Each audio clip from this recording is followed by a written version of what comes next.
Hello friends, good morning. मैं मनीष कुमार आपका एजी chemistry पर स्वागत करता हूँ। प्रीवियस लेक्चर में हम लोग केमिकल इक्वेशन के बारे में डिस्कस कर चुके थे। इसके साथ साथ हम लोग rules for writing a chemical equation के बारे में भी डिस्कस कर चुके हैं। आज हम लोग बहुत ही इंपॉर्टेंट टॉपिक के बारे में डिस्कस करने जा रहे हैं और उस इंपॉर्टेंट टॉपिक का नाम है what information convey chemical equation, यानी एक केमिकल इक्वेशन कौन कौन सा इंफॉर्मेशन देता है, इसके बारे में हम लोग आज डिस्कस करेंगे। तो चलिए without wasting time I come on the topic what information convey chemical equation. लेकिन इस टॉपिक को समझने के लिए हम किसी केमिकल इक्वेशन पर कंसीडर करेंगे और वो केमिकल इक्वेशन बहुत ही छोटा केमिकल इक्वेशन होगा। देखने में छोटा भले लगेगा, लेकिन उसमें जो इंफॉर्मेशन है उसको देखकर आप शॉक कर जाएंगे। जैसा कि आप सुने होंगे, एक स्लोगन सुने होंगे, देखने में छोटा लगे घाव करे गंभीर। बस वही बात यहाँ पर मौजूद है कि हम एक ऐसे छोटे से केमिकल इक्वेशन का यूज करेंगे जिसमें इंफॉर्मेशन जो है भरा हुआ है। ठीक है, आखिर वो केमिकल इक्वेशन कौन कौन सा इंफॉर्मेशन देता है, तो चलिए उस केमिकल इक्वेशन के हेल्प से हम समझने की कोशिश करते हैं। ठीक है, वो केमिकल इक्वेशन जो है, जो आप लोग जानते हैं, N2 नाइट्रोजन। हम जानते हैं कि जो नाइट्रोजन क्या होता है, गैसियस फॉर्म होता है। ये नाइट्रोजन हाइड्रोजन से जब रिएक्ट करता है वो भी क्या होता है, गैसियस फॉर्म होता है। तो जब हम जानते हैं कि जब नाइट्रोजन हाइड्रोजन से रिएक्ट करता है at low temperature but high pressure in the presence of catalyst, तो हम जानते हैं कि एक गैस अमोनिया का फॉर्मेशन करता है, यानी ये जो अमोनिया है वो भी क्या होता है, गैसियस इन फॉर्म होता है। ठीक है, क्योंकि बस हमें यहाँ पर ये जानना है कि इस रिएक्शन में नाइट्रोजन जब हाइड्रोजन से रिएक्ट करता है तो अमोनिया गैस का फॉर्मेशन करता है। ठीक है, बस हमें इतना ही चीज जानना है। ठीक है, अब सोचिए, क्योंकि एक केमिकल इक्वेशन को हम लिख दिए, हम जानते हैं केमिकल इक्वेशन का मतलब क्या होता है, short hand representation of a chemical reaction. This is written in terms of symbol and molecular formula, जिसे लिखने के लिए हम सिंबल एंड मॉलिक्यूलर फार्मूला का यूज करते हैं। तो यहाँ पर हम सिंबल और मॉलिक्यूलर फार्मूला का यूज करके एक केमिकल रिएक्शन को इंडिकेट कर चुके हैं। ठीक है, उसके केमिकल इक्वेशन के फॉर्म। अब ये केमिकल इक्वेशन क्या क्या इंफॉर्मेशन देता है, इसके बारे में हम लोग स्टडी करेंगे। ठीक है, तो देखिए यहाँ पर सबसे पहला ये इंफॉर्मेशन क्या दे रहा है। ठीक है, इट टेल्स अस, ये हमें क्या इंडिकेट करता है, इट टेल्स अस, सबसे पहले ये जो नाइट्रोजन है, यानी ये इंडिकेट कर रहा है ये जो सिंबल लिया गया है वो किसका लिया गया है, नाइट्रोजन का लिया गया है। ठीक है, यानी यहाँ पर जो फॉर्मूला लिया हुआ है N2 जो लिखा हुआ है वो किस केमिकल स्पीशीज को इंडिकेट कर रहा है, तो नाइट्रोजन को इंडिकेट कर रहा है। ठीक है, दूसरा कारण यहाँ पर हाइड्रोजन जो लिया गया है, ठीक है, H2 जो लिया गया है वो किसको रिप्रेजेंट कर रहा है, हाइड्रोजन को इंडिकेट कर रहा है। उसी प्रकार यहाँ जो प्रोडक्ट के रूप में जो फॉर्मेशन हो रहा है, प्रोडक्ट के रूप में जो NH3 का फॉर्मेशन हो रहा है वो अमोनिया को रिप्रेजेंट करता है, वो अमोनिया को रिप्रेजेंट करता है। ठीक है, इतना चीज तो हम समझ गए कि चूंकि ये जो केमिकल इक्वेशन है, ये केमिकल इक्वेशन हमें क्या इंडिकेट कर रहा है, ये बता रहा है यहाँ पर कि इस केमिकल रिएक्शन में नाइट्रोजन जो है हाइड्रोजन से रिएक्ट करता है और प्रोडक्ट के रूप में अमोनिया गैस का फॉर्मेशन करता है। ठीक है, इतना चीज तो ये इंडिकेट कर रहा है, लेकिन अब हमें ये जानना है कि ये केमिकल इक्वेशन बताया क्या इन्होंने। ठीक है, ये केमिकल इक्वेशन क्या इंफॉर्मेशन हमें दे रहा है, इसके बारे में हमें जानना है। तो देखिए क्या इंफॉर्मेशन दिया, सबसे पहले केमिकल इक्वेशन ये इंफॉर्मेशन देता है, इट गिव्स अस, ये हमें क्या देता है, it gives us those chemical substances which take part in reaction as reactant. Reactant के रूप में कौन सा केमिकल सब्सटेंस टेक पार्ट करता है, ये केमिकल इक्वेशन हमें इसके बारे में इंफॉर्मेशन देता है। ठीक है, यानी इसका मतलब दिया हुआ है कि it indicate about the chemical substances which take part in reaction as a reactant. Reactant के रूप में कौन सा केमिकल सब्सटेंस पार्टिसिपेट करता है केमिकल रिएक्शन में, उसके बारे में इंफॉर्मेशन दे रहा है। ठीक है, इसके साथ साथ और क्या इंफॉर्मेशन दे रहा है, इसके साथ साथ और इंफॉर्मेशन ये दे रहा है कि कौन से प्रोडक्ट का फॉर्मेशन किया जा रहा है, उसके बारे में भी ये इंफॉर्मेशन देता है। ठीक है, यानी which chemical substances participate in reaction as a reactant and product this is being formed। अब कौन सा प्रोडक्ट बनाया जा रहा है, कौन सा प्रोडक्ट बनता है, इसके बारे में भी हमें ये इंफॉर्मेशन देता है। ठीक है, यानी हम कह सकते हैं यहाँ पर ये chemical equation indicate about the substances, a chemical equation indicates about the substances which participate in reaction, which participate in reaction as a reactant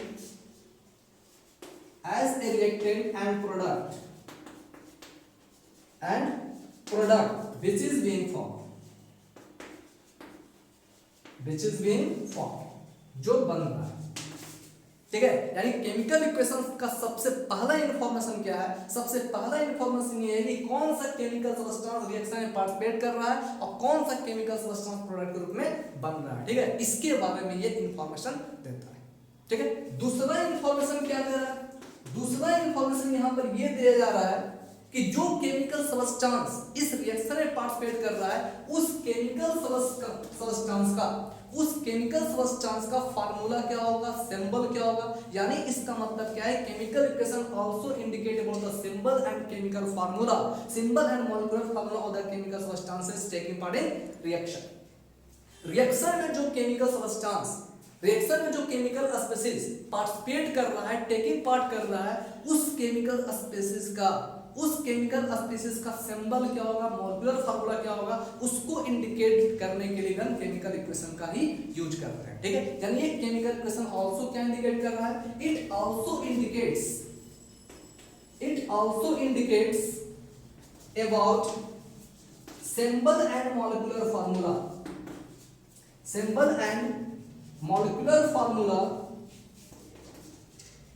formula of those chemical species which taking part in reaction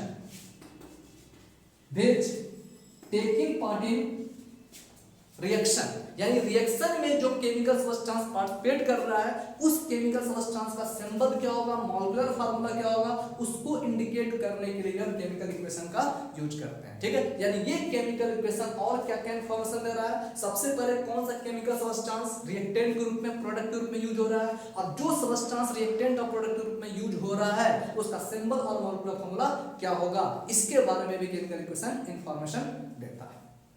ठीक है, अब देखिए इसका next information क्या है और क्या information दे रहा है। तो हम जानते हैं कि इस केमिकल इक्वेशन में नाइट्रोजन जब हाइड्रोजन से रिएक्ट करता है तो अमोनिया गैस का फॉर्मेशन करता है, और इस नाइट्रोजन का फार्मूला क्या हो रहा है? N2 हो रहा है, हाइड्रोजन को H2 से रिप्रेजेंट कर रहे हैं और अमोनिया को NH3 से। ठीक, लेकिन अब ध्यान दीजिए, ये जो नाइट्रोजन है ये नाइट्रोजन को हम रीड कैसे करते हैं? इस नाइट्रोजन को हम इंडिकेट करते हैं वन मॉलिक्यूल ऑफ नाइट्रोजन, इसे हम इंडिकेट करते हैं वन मॉलिक्यूल ऑफ नाइट्रोजन के रूप में। ठीक है, जबकि इसे हम किस तरह से रिप्रेजेंट करते हैं, किस तरह से रीड करते हैं? इसे रीड करते हैं 3 मॉलिक्यूल्स ऑफ हाइड्रोजन, जबकि इसे हम रीड करते हैं 2 मॉलिक्यूल ऑफ अमोनिया गैस। ठीक है, इसे हम 2 मॉलिक्यूल ऑफ अमोनिया गैस के रूप में रीड करते हैं। हाँ, तो ध्यान दीजिए, इसको हम रीड कैसे कर रहे हैं कि 1 molecule of nitrogen give with 3 molecule of H2, 3 molecule of hydrogen and then it gives 2 molecule of ammonia gas. ठीक है, यानी इसका मतलब क्या है कि केमिकल इक्वेशन इसके नंबर ऑफ मॉलिक्यूल्स को भी इंडिकेट कर रहा है। खैर अभी देखते हैं। अब कह रहा है यहाँ पर थोड़ा सा ध्यान दीजिए कि ये 1 molecule of nitrogen contains 2 atom of nitrogen. इसमें क्या है? 2 एटम ऑफ नाइट्रोजन मौजूद है। 1 मॉलिक्यूल ऑफ नाइट्रोजन के एक मॉलिक्यूल में 2 एटम ऑफ नाइट्रोजन मौजूद है। ठीक है, नाइट्रोजन का 2 एटम मौजूद है, जबकि कहा जा रहा है यहाँ पर कि 3 मॉलिक्यूल ऑफ हाइड्रोजन, क्योंकि एक मॉलिक्यूल हाइड्रोजन के एक मॉलिक्यूल में 2 एटम मौजूद होता है और यहाँ 3 मॉलिक्यूल ऑफ हाइड्रोजन है। इसका मतलब क्या है कि इसमें जो होगा 6 एटम मौजूद होगा। ठीक है, यानी 3 molecule of hydrogen contains 6 atom of hydrogen. उसी प्रकार कहा जा रहा है यहाँ पर कि 2 मॉलिक्यूल ऑफ अमोनिया के एक मॉलिक्यूल में नाइट्रोजन का 1 एटम, अमोनिया के एक मॉलिक्यूल में नाइट्रोजन का 1 एटम, हाइड्रोजन का 3 एटम मौजूद है।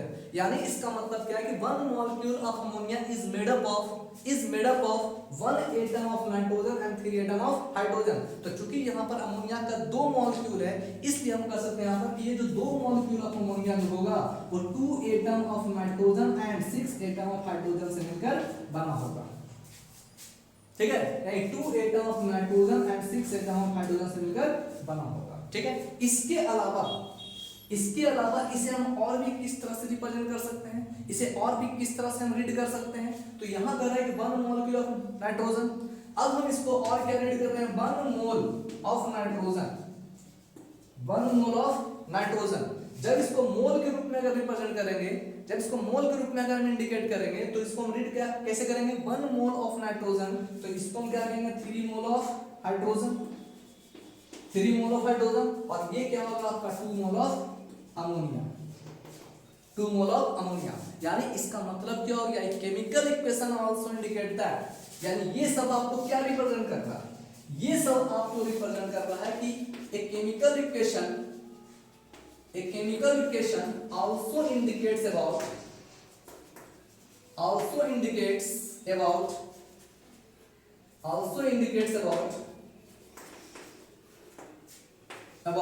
the relative number of atoms, molecules and moles of the chemical species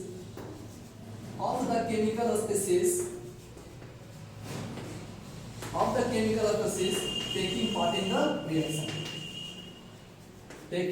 the reaction। यानी इसका मतलब क्या हो गया, केमिकल इक्वेशन और क्या इन्फॉर्मेशन होता है, ये इंडिकेट करता है यहाँ पर कि केमिकल इक्वेशन में पार्टिसिपेट करने वाला जो केमिकल सब्सटेंस है वो उसके relative number of molecules, relative number of moles, relative number of atoms को भी इंडिकेट करने का काम करता है। ठीक है, it also tells about the relative number of molecules, atoms and moles of the chemical substances participate in reaction। जो रिएक्शन में जो पार्टिसिपेट करता है उसके रिलेटिव नंबर ऑफ मोल्स को, रिलेटिव नंबर ऑफ एटम्स को और रिलेटिव नंबर ऑफ मॉलिक्यूल्स को इंडिकेट करने का भी काम करता है। ठीक है, यानी ये इंफॉर्मेशन भी केमिकल इक्वेशन हम सभी को दे रहा है। ठीक है, इसके अलावा अब ध्यान दीजिए थोड़ा सा, अभी मैंने कहा कि यहाँ पर नाइट्रोजन का 1 मोल मौजूद है, यहाँ पर नाइट्रोजन का 1 मोल मौजूद है, हाइड्रोजन का 3 मोल मौजूद है और अमोनिया का यहाँ पर 2 मोल मौजूद है। यानी ये इंडिकेट कर रहा है कि जब नाइट्रोजन का 1 मोल अगर 3 मोल ऑफ हाइड्रोजन क्रिएट करता है तो 2 मोल ऑफ अमोनिया का फॉर्मेशन करता है। अब ध्यान दीजिए थोड़ा सा, यहाँ कह रहा है कि 1 मोल, ये दिया हुआ है 3 मोल, ये दिया हुआ है 2 मोल ऑफ अमोनिया। ठीक, अब ध्यान दीजिए, अब ये केमिकल इक्वेशन और क्या इन्फॉर्मेशन देता है, ये केमिकल इक्वेशन और बताता है, ये केमिकल इक्वेशन और क्या बताता है, it also indicates about that, it also indicates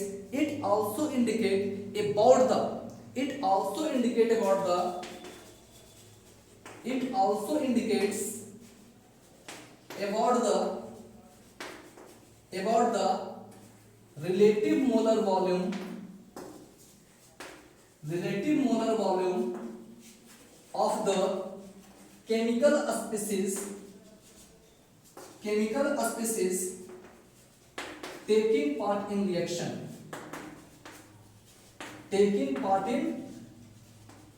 reaction, यानी अब ये क्या बता रहा है, एक केमिकल इक्वेशन और क्या इन्फॉर्मेशन देता है, ये और क्या इंडिकेट करता है, ये इंडिकेट करता है कि आखिर कर रहा है कि how many number of relative molar volume, how many number of relative molar volume of the chemical species present in the chemical reaction. इस केमिकल रिएक्शन में मोलर वॉल्यूम है ना, relative number of molar volume of this chemical substances present in chemical reaction. यानी ये indicate कर रहा है, क्या इंडिकेट कर रहा है, ये और क्या इंडिकेट कर रहा है, it also indicate about the relative molar volume of the chemical species participate in reaction.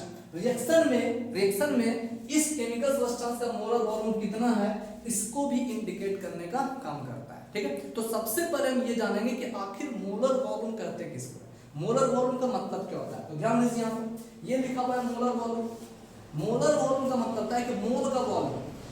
ठीक है, 1 मोल के द्वारा ऑक्यूपाई किया गया वॉल्यूम, यानी मतलब क्या हो रहा है कि जब correct when 1 mole of A gas, ठीक है, कहा है ना पर कि 1 mole of A gas occupy 22.4 litre volume, 22.4 litre volume, ठीक है, एट एसटीपी। यानी कहा जा रहा है यहाँ पर कि जब कोई gas, when one mole of a gas occupy 22.4 liter of volume at STP, that is called the molar volume of that gas। उस गैस का मोलर वॉल्यूम कहलाता है। यानी किसी गैस का एक मोल जब 22.4 लीटर वॉल्यूम को ऑक्यूपाई करता है at STP, it is called the molar volume of that gas. ठीक है, तो सोचिए यहाँ पर एक मोल गैस 22.4 लीटर वॉल्यूम को ऑक्यूपाई करता है। किसी भी गैस का एक मोल 22.4 लीटर वॉल्यूम को ऑक्यूपाई करता है at STP, and this is called the molar volume of that gas at STP. उसे हम क्या कहते हैं, उस गैस का मोलर वॉल्यूम कहते हैं। ठीक है, तो अब सोचिए यहाँ पर कह रहा है केमिकल इक्वेशन क्या इंडिकेट करता है, रिलेटिव मोलर वॉल्यूम को भी इंडिकेट करता है। तो यहाँ ध्यान दीजिए, क्योंकि नाइट्रोजन का एक मोल हाइड्रोजन के 3 मोल से कंबाइन करता है, तब जाकर क्या होता है 2 मोल ऑफ अमोनिया गैस का फॉर्मेशन करता है। ठीक है, तो अब सोचिए यहाँ पर नाइट्रोजन गैस का एक मोल मौजूद है, और अभी मैंने क्या बताया, किसी भी गैस का एक मोल 22.4 लीटर वॉल्यूम को ऑक्यूपाई करता है एट एसटीपी। यानी इसका मतलब क्या है कि ये 1 मोल ऑफ नाइट्रोजन गैस है, 1 मोल ऑफ नाइट्रोजन गैस है, तो ये भी क्या करेगा, 1 mole of nitrogen gas also occupy 22.4 litre of volume at STP. STP का मतलब स्टैंडर्ड टेम्परेचर और प्रेशर पर। ठीक है, यानी स्टैंडर्ड कंडीशन ऑफ टेम्परेचर और प्रेशर पर किसी भी गैस का एक मोल 22.4 लीटर वॉल्यूम को ऑक्यूपाई करता है, that is called the molar volume. So we can say 1 mole of nitrogen occupy 22.4 litre of volume at STP. ठीक, तो सोचिए, तो यहाँ पर नाइट्रोजन का एक मोल है, इसके 22.4 लीटर वॉल्यूम को ऑक्यूपाई करेगा, जबकि हाइड्रोजन का यहाँ पर कितना मोल है, यहाँ पर हाइड्रोजन का 3 मोल है। क्योंकि हम जानते हैं कि एक मोल हाइड्रोजन किसी भी गैस का एक मोल है ना, तो एक मोल हाइड्रोजन 22.4 लीटर वॉल्यूम को ऑक्यूपाई करता है। तो यहाँ पर 3 मोल ऑफ हाइड्रोजन है, कितना वॉल्यूम को ऑक्यूपाई करेगा, 3 इंटू 22.4 लीटर वॉल्यूम को ऑक्यूपाई करेगा एट एसटीपी। यानी इज इक्वल टू कितना हो जाएगा, 67.2 लीटर वॉल्यूम को ऑक्यूपाई करेगा एट एसटीपी। ठीक है, उसी प्रकार हम कह सकते हैं यहाँ पर कि ये अमोनिया का यहाँ पर 2 मोल गैस है। ठीक है, तो एक मोल अमोनिया ऑक्यूपाई 22.4 लीटर वॉल्यूम, और यहाँ पर 2 मोल है, इससे total occupy 44.8 litre volume at STP. तो ये 44.8 लीटर वॉल्यूम को ऑक्यूपाई करेगा एट एसटीपी। ठीक है, यानी इस तरह से हम जानते हैं केमिकल इक्वेशन आल्सो क्या इंडिकेट करता है, it also indicate about the relative molar volume of the chemical substances this participate in reaction, जो रिएक्शन में जो पार्टिसिपेट करता है। ठीक है, तो वैसा केमिकल सब्सटेंस जो गैसियस इन फॉर्म है, उसके मोलर वॉल्यूम को भी ये इंडिकेट करने का काम करता है। ठीक है, चलिए अब देखते हैं इसका नेक्स्ट पार्ट और क्या है। अब ध्यान दीजिए, अब कह रहा है यहाँ पर ये जो तो आपका नाइट्रोजन और हाइड्रोजन दिया हुआ है, इस नाइट्रोजन का 1 मोल है, हाइड्रोजन का 3 मोल और अमोनिया का 2 मोल का फॉर्मेशन होता है। हम ये भी जानते हैं कि नाइट्रोजन के 1 मोल का जो मोलर मास होता है, नाइट्रोजन के 1 मोल का जो मोलर मास होता है, ठीक है, इन सब के बारे में हम लोग प्रीवियस लेक्चर में डिस्कस कर चुके हैं। ठीक है, तो आप लोग प्लेलिस्ट में जाकर आप सर्च कर सकते हैं molar mass, how can you find the molar mass, molecular mass, atomic mass of a chemical substances, चाहे केमिकल स्पीशीज, इन सब के बारे में हम लोग पिछले लेक्चर में डिस्कस कर चुके हैं। ठीक है, तो अब ध्यान दीजिए, तो कह रहे हैं कि नाइट्रोजन का 1 मोल, हाइड्रोजन का 1 मोल, है ना।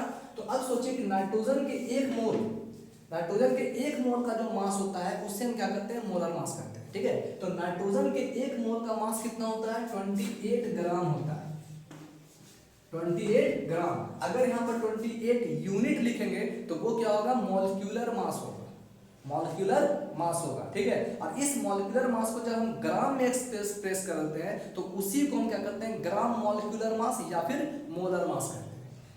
ठीक है, उसी को हम क्या करते हैं, ग्राम मॉलिक्यूलर मास या फिर मोलर मास करते हैं। हाँ, तो यहाँ पर कह रहा है कि मोल हो चुकी, मोल का जो 1 मोल का जो मास होता है उसको कहते हैं मोलर मास। ठीक है, अब देखिए मोलर मास को हम ग्राम मॉलिक्यूलर मास भी कहते हैं, यानी molecular mass is expressed in gram, that is called the gram molecular mass. ठीक है, तो यानी इसका मतलब नाइट्रोजन के 1 मोल का मोलर मास या ग्राम मॉलिक्यूलर मास कितना होता है, 28 ग्राम होता है। उसी प्रकार हाइड्रोजन के 1 मोल का मोलर मास होता है वो 2 ग्राम होता है। यहाँ पर 3 मोल है, कितना हो जाएगा 2 × 3 ग्राम, मतलब क्या हो जाएगा 6 ग्राम। ठीक है, उसी प्रकार similarly we can say ammonia के 1 मोल का जो मास होता है वो कितना होता है 17 ग्राम होता है। 17 ग्राम, यहाँ पर 2 मोल है, कितना ग्राम हो जाएगा 2 × 17 ग्राम, मतलब कितना हो जाएगा 34 ग्राम। ठीक है, तो ये आपका क्या होगा 34 ग्राम, जबकि ये क्या होगा 6 ग्राम, जबकि ये क्या होगा आपका 28 ग्राम। ठीक है, यानी इसका मतलब क्या हो गया, एक chemical equation also indicates about the relative mass of the chemical substances taking part in reaction। ठीक है, तो हम कह सकते हैं यहाँ पर कि it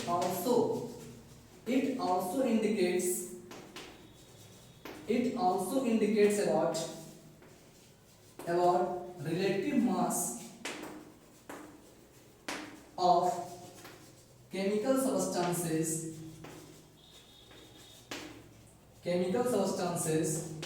taking part in reaction। ठीक है, यानी रिएक्शन में जो केमिकल सब्सटेंस पार्टिसिपेट करता है उसका रिलेटिव मोलर मास क्या होगा, इन सब के बारे में भी इंडिकेट करता है। ठीक है, इसके साथ साथ और क्या इंडिकेट करता है, इसके साथ साथ ये इंडिकेट करता है कि इसका कितना amount, how much amount of the